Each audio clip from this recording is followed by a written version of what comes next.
May usa ka tawo nga nasakit. Ginganlan siyag Lazaro nga taga Betania, ang lungsod sa iyang mga igsuon nga si Maria ug si Marta. Busa ang magsuon nga si Maria ug si Marta, nagpadalag balita kang Jesus nga nasakit si Lazaro, ang suod niyang higala. Gimahal ni Jesus ang magsuon nga si Marta, Maria ug Lazaro. Sa pagkabalita niya nga nasakit si Lazaro, nagpabilin usa siyag duha pa ka adlaw niadtong dapita. Unya miingon siya sa mga tinun-an, "Mamali kita sa Judea." Ang mga tinun-an mitubag, "Magtutudlo, dili pa dugay nga ang mga tao nagtinguha pagbato kanimo. Nganong mubalik ka man didto?" Gisulti kini ni Jesus ug midugang pagayod siya pag-ingon, "Ang atong higala nga si Lazaro natulog. Apan moadto ako aron pagpukaw kaniya." Sa pag-abot ni Jesus, nasayra niya nga si Lazaro upat na kaadlaw didto sa sulod sa lubnganan.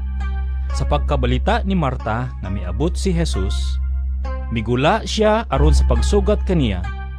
Apan si Maria nagpabilin sa balay. Si Marta miingon kang Jesus, "Kung dili ka pa lamang, Ginoo, dili unta mamatay ang ako igsoon. Hinoon, nasayon ako nga bisan karon mahatag ang Diyos kanimo bisagon sa imong pangayon." Mabanhaw ang imong igsuon. siya mitubag. Nahibalo ako nga mabanhaw siya sa katapusang adlaw. Ug si Jesus miingon kaniya, Ako mo ang pagkabanhaw ug ang kinabuhi. Ang nagtuo kanako, bisan tuod mamatay, mabuhi. Ug ang tanan nga buhi ug nagtuo kanako, dili gayud mamatay. Mituo ka ba niini? Oo, Ginoo, mituo ko nga ikaw ang Mesiyas, ang anak sa Diyos nga gisaad nga moanhi sa kalibutan. Si Jesus wala pa moabot sa lungsod niining higayuna. Didto pa siya sa dapit diin siya tagbuan ni Marta. Miabot si Maria sa dapit diin didto si Jesus.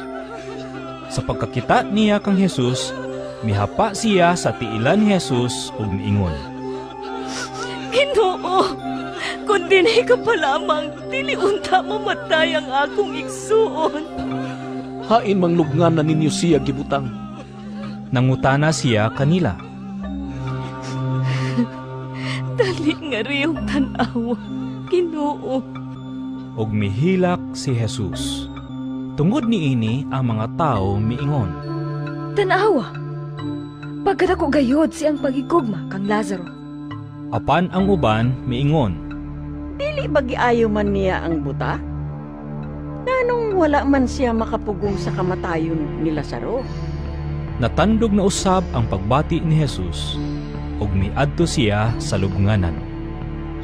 Usa kini kalangob ug ang pultahan niini gialihag bato.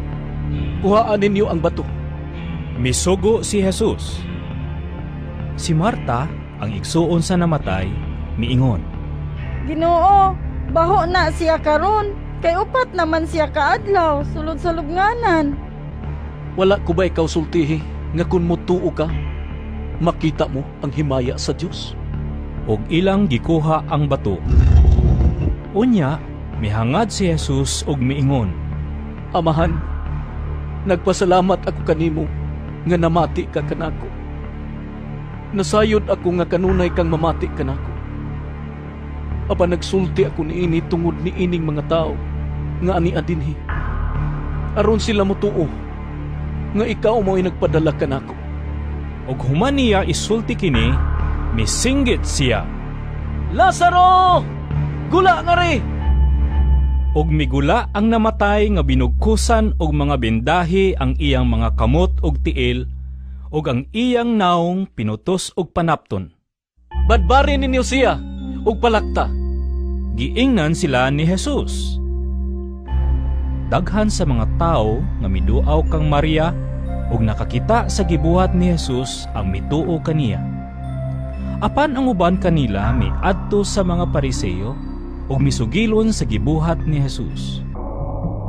Sukad ni adtong adlawa, ang kadakuan sa mga Hudiyo naglaraw sa pagpatay kang Jesus.